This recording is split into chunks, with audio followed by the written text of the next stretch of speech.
Working on these custom Kenner-style figures from the Aliens universe has kind of become a hobby within itself.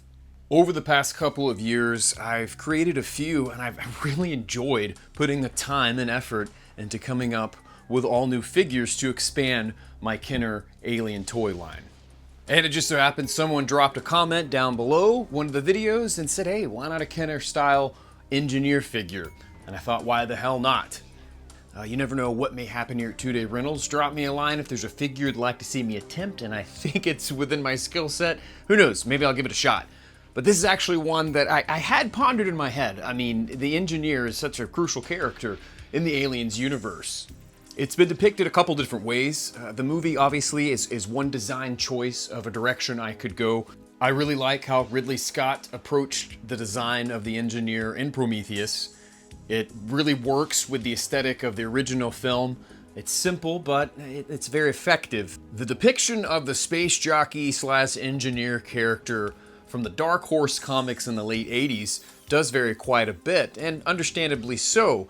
The author, Mark Verheiden, said that he basically had the skills of the space jockey from the original film to work with, and maybe just assumed that this elephant trunk sort of thing coming off the engineer's face was actually part of its body. So that's how it's depicted in the comic books, as well as donning this spacesuit, right? Something for inner space travel, very close to what we see the human characters wear in the films.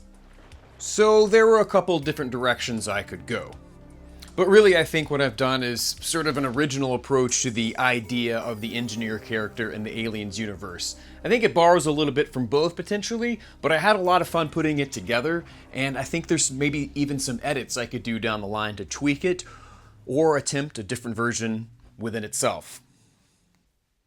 I used 3 different figures for this custom, all by Kenner, and actually one accessory from one of the 3 figures that I used. The first thing I was really looking to find is the head, obviously. It's unique, and you needed something that looked closely to that, or as close as I could get. And my mind immediately went to the Anton Arcane figure from the Swamp Thing line by Kenner. It's a figure that I already owned, but I only have one, and I didn't want to mess with that one. I like it how it is. It goes well with my Swamp Thing collection. So I found another one that was a bit worse for the wear. And, about this head, when I thought about doing this figure before, I had kind of gravitated towards that figure, and I thought that could be a potential, head sculpt that I could use. And so that was already in place, and really it was just figuring out the body and then a few other details. And my mind immediately went to the scorpion alien for the body. And looking at it and kind of putting it together in my head, and I'll even sort of photo chop some pictures together to get an idea of what it may look like. But my wife actually brought it up because I showed it to her. She's like, maybe that head could be a little small. And, she's right. And I think the Anton Arcane head would look a little small on the Scorpion Xenomorph's body. And it's a shame, too, because it is actually tall, and I really wanted the figure to be much bigger and taller than some of the rest, but not overly big. And you'll see later, it scales pretty good, actually almost the same height as some of the other figures. So that's one thing that I would like to go back and tweak, but I ended up not using the Scorpion alien's body. What I did end up using is the ATAX figure's body.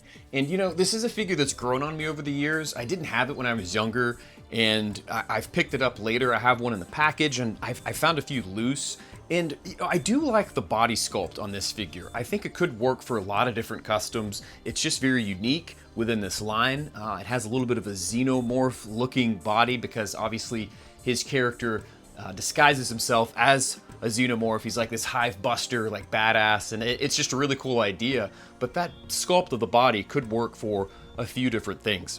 I decided to run with that. The only thing that I really was contemplating at this point is, did I want to leave the body as it is? Because there are some accessory pieces around the front of the body, across the chest, like some tubing or some ventilation, maybe for his battle armor suit, which I would imagine that he would have to have. And so I thought I could maybe go the route of doing something that looked more like the comics, because in the comics, there definitely is a whole different other design. And it does have a spacesuit on. The engineer does have sort of this outer space sort of suit. So I thought for now, why not just do something that looks closer to the movie, but certainly has some deviations, some exceptions that maybe all original, maybe borrowing from both. And I did also want to approach this figure bringing some new things to the table that I haven't done with some of the other customs. Back to the drawing board a little bit, and I did decide to go ahead and incorporate some of the pieces from the Scorpion alien into this design. And I actually used the chest plate part of the Scorpion alien. It's a great figure. It explodes. It's got the exploding action, so your Marines can destroy all the Scorpion aliens in the hive. And so I removed the arm and dremeled to kind of clean up some space on the chest of the ATAX figure and inside of the chest plate of the Scorpion alien figure, and glued it on there, and it fit pretty nice.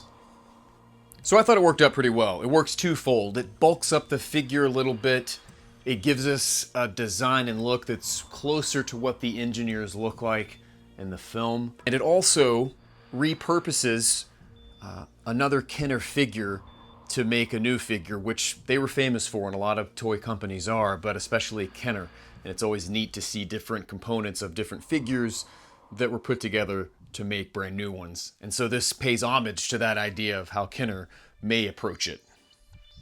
And lastly, I did want something to go over the face of the engineer, be it part of a space suit, potentially, or part of their body. I kind of thought I would do something that could play both ways a little bit and look like both. And so I just edited down and trimmed down a face hugger that came with a Scorpion alien. That's one of the ones I had a few extras. So I shaped it up bit by bit, kind of molded it down to the size and shape that I thought would work well. And I like how that it comes on and off, and it potentially could be used as an accessory or just give the figure a different look. And construction-wise, this one was pretty easy. I boiled the figures down to get them nice and soft. I actually got an X-Acto knife and cut the ATAX head off because the Anton Arcane figure doesn't have much of a neck, and I needed some height there, so I left some of the neck there. I don't anticipate having a lot of articulation with this figure. The head won't be able to spin. That's okay. The arms and legs will be able to move just fine, but that was the best way to approach it. And so I glued that Antoine Arcane head to the ATAX body, and there you have it. As far as paint for the figure is concerned, it came together relatively easy. I resorted to using an ultra matte spray paint for this figure. It's actually called Perfect Gray, and I thought that played really nice with the perfect organism idea, and it was really the sort of gray color I was looking for. And the design of the engineer is very monochromatic in a sense. So I just sprayed the figure down, leaving some of the parts around the rib cage black, to give it that negative space, to give it texture and depth. And of course I colored in the eyes black, solid black as best I could. And then lastly, I came over it with this glow-in-the-dark matte acrylic paint. It's this blue color. I didn't expect it to really glow, and it doesn't really glow in the dark, but I did want to give it something else, something a bit different, making it more like a celestial being. And Kenner did a lot of that sort of speckledy kind of airbrush painting, and so that just gives it a little more depth, a little more texture, a little more character, and something unique for this design I was going for. As I'd mentioned before, the face part can come on or off, giving it two different looks. You can leave it on as if it was part of the flight suit or part of its body itself, or you can remove it and get something that looks closer to the film. And you know, with the head itself for Anton Arcane, there are some ridges on there. It's not completely smooth like we see in the film, so I think that kind of plays into what we see in the comics a little bit, but it's as close as I could get to finding an engineer type head that I thought worked. There may be some other things out there that I missed or just wasn't aware of that could have worked well, but I tried to use all Kenner parts to create a brand new, all original engineer figure in that style of Kenner, as if Kenner would have released something like this back in the day. Obviously they wouldn't have, because you know, we didn't have this design quite as it is yet. It didn't come on until much later in Prometheus, but I just thought it turned out extremely well. I was really happy with it. Again, thanks so much for the recommendation to kind of push me over the edge to actually do it. It's a figure that I had been contemplating doing for a while, and once someone recommended or suggested that I do it, I was like, you know, let's jump on this damn thing. And super excited. It'll look great in my collection to expand the ever-growing universe of Aliens figures from the Kenner line. but I was really stoked about how it turned out. I have a lot more ideas of things that I want to do as far as customs are concerned, so stay tuned for that. But of course, it's not only aliens that I love to talk about here, though I spend a lot of time making aliens universe videos, be it customs or merchandise or talking about the films in general. But I do other things as well, and if it's your first time here, go check out some of the other stuff I've done. I love to talk about movies, movie merchandise, movie collectibles, movie licensed video games that can be real hit or miss, music from time to time. It's a real good time, and I thank each and every one of you that stopped down, comment, join the conversation. I love that interaction. And of course, it's like I always say at the end of my videos, let's be kind as we rewind and fast forward through time. Thank you so much for stopping by.